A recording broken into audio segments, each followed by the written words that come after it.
and studying and learning about all the intricacy of the airplane, all the thrust, weight, and all those things. And then right after that, you go up on an aircraft and you actually practice what you just learned, and then you do the next step again, the next chapter, and so on. So I thought that was a pretty good approach, when I was trying to learn how to fly. That actually learning the stuff and do it at home on the computer, learning all the details, and then after that I just go right onto an aircraft and do it like a week later. I think that was a pretty good approach. Yeah. So I saw a hand from. You guys have direct responses? You have direct responses or separate questions? I have a question. Go ahead. Okay. Thinking about what you just said, and I think a comment was made here. Do you think that one of the challenges for, let's say, younger folks getting into sort of technology fields or learning that curriculum is the problem of not having, I guess I would call it, perseverance or grit? You have to get through engineering school, you have to work hard to go through coursework. It will take time before you get to fly planes. And so do you think that one of the challenges is not so much sort of an inadequate instruction plan and fractions, but just a tendency that people have nowadays to expect that anything they start, like computer repair and training, week 1, they're going to be taking stuff apart, and by week 4, they're going to be Bill Gates. Yes. And sort of like, it doesn't work like that. Bill Gates took a long time to make Microsoft work. It wasn't overnight. And I wonder if this aspect is sort of a lack of, at an early age, developing the ability to focus on tasks, irrespective of what that task is, fractions or carving David by Michelangelo, or anything else. Just a lack of focus on tasks and perseverance to get something done. I think the lack of focus is kind of intertwined into the society. Like you can't, we look at our phones 10 times while we're sitting there for 2 minutes. We look at our phones, look at an iPad, or some kind of electronic device. So our attention is always being pulled in so many different directions. So I think, especially for like the younger generation, that's where sort of the lack of focus comes from. Mm-hmm. But I think, systematically, in my opinion, I feel like we over-incentivize everything, especially like in the education system. Like you can't just get a good grade just to get a good grade. It doesn't just be I get a good grade and then I get this. I get a good grade and I get this. I finish this and I get this. How about you finish it and you have a better life? It's like there's always some kind of incentive tied with everything, and especially with not so much the schools that do well, but like the consistently low performing or underperforming schools. Everything is always so incentivized. You get, and I work, granted, sort of, we're guilty of that. It's like, every time you complete this, you get this, or just to get you to come to school, we're going to take you to Disney World. I mean, we don't do that, but it's always some type of, prize or tie into that. So I think that lack of focus, that lack of perseverance is, if I can't immediately see the instant gratification, if I can't immediately see what I'm working toward and what I'm going to get, can you tell me what I'm going to get for this? If not, I'm not so sure I really want to, work toward it or work for it.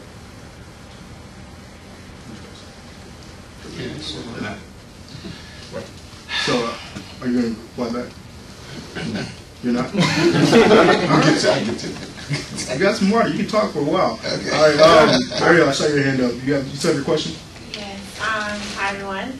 My question is about the influx of college students going on to programs such as Teach for America and City Year, and different fellows programs, and how that may affect STEM education.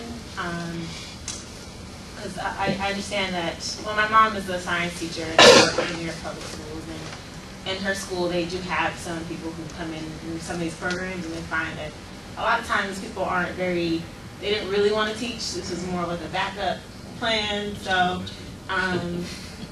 they don't really focus, or they don't have that drive to go back to the basics. They just want to get a good rating so they get a bonus for next year, or they get their master's degree because it's getting paid for at the best university in the area. And then you have one of my really good friends graduated chemical engineering this past May, and she went on to start working for DC Public Schools as a teacher.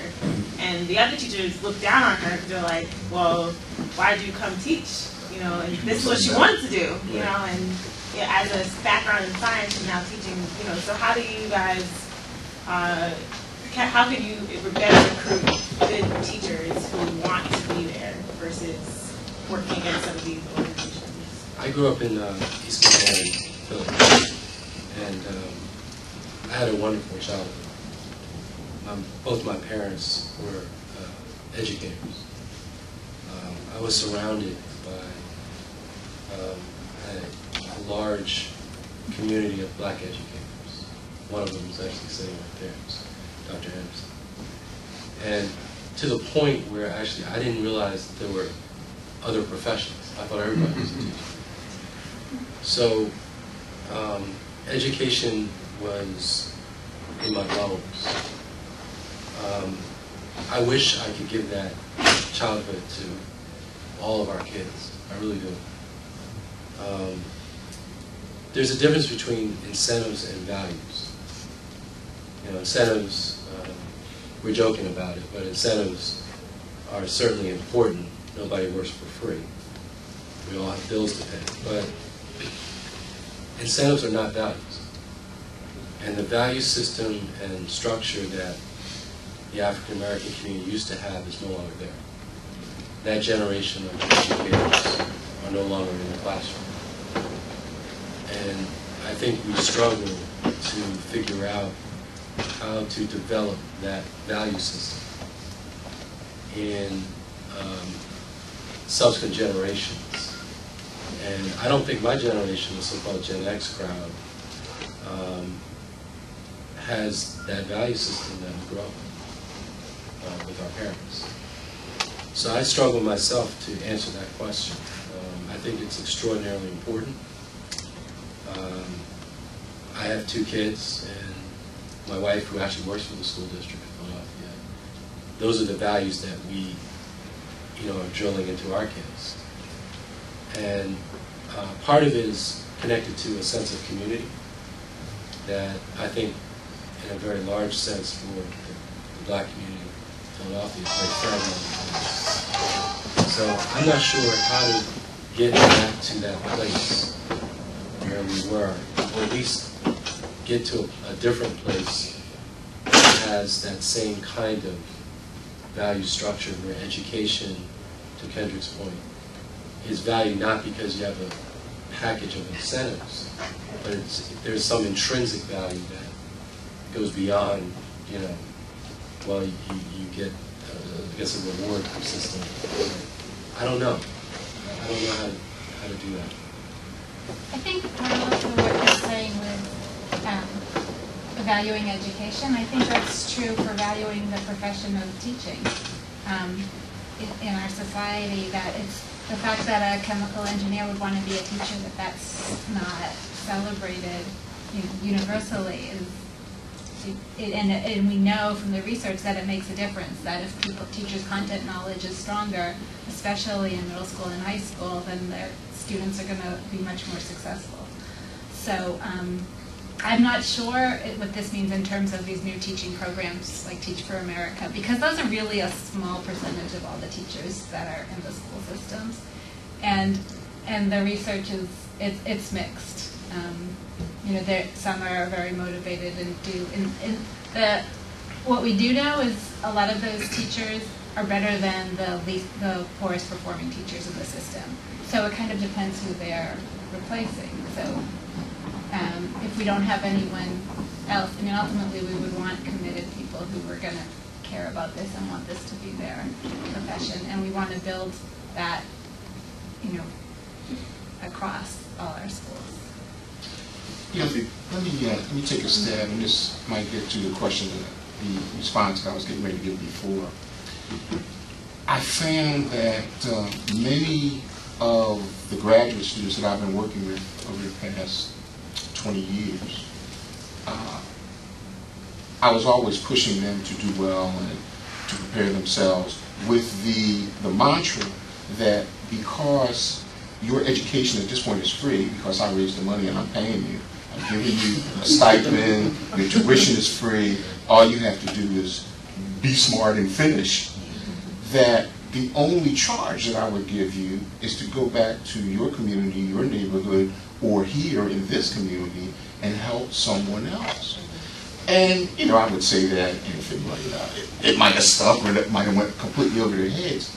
But on a number of occasions, I would take students that were working on nanotechnology and a whole lot of other very esoteric scientific material, would take them with me to a middle school, and we would just sit around and talk. And the students would talk about, well, what do you do, and why'd you do that, and what is that? So, you know, we would play with them, we would have fun games, but we would always kind of keep the flavor of the science and the technology in their minds. Now, what has happened, interestingly enough, this particular group that I'm talking about, they're all finished their PhDs. I got 25 people that graduated in June. And half of them have decided that they really don't want to be in the lab, that they felt that they would get a much better bang for their education if they could go back and teach. If they taught in pre-college, or if they taught at the university to create some other people who would have the same kind of fire that they now have. I said, oh, this is really deep. I'm getting some exponential growth out of this process. But it was, it's a little scary that, you know, we spent this time and all this money, graduated all these kids with degrees in engineering and science, but the gene pool are the K-12 guys. And I said, well, how do we get them?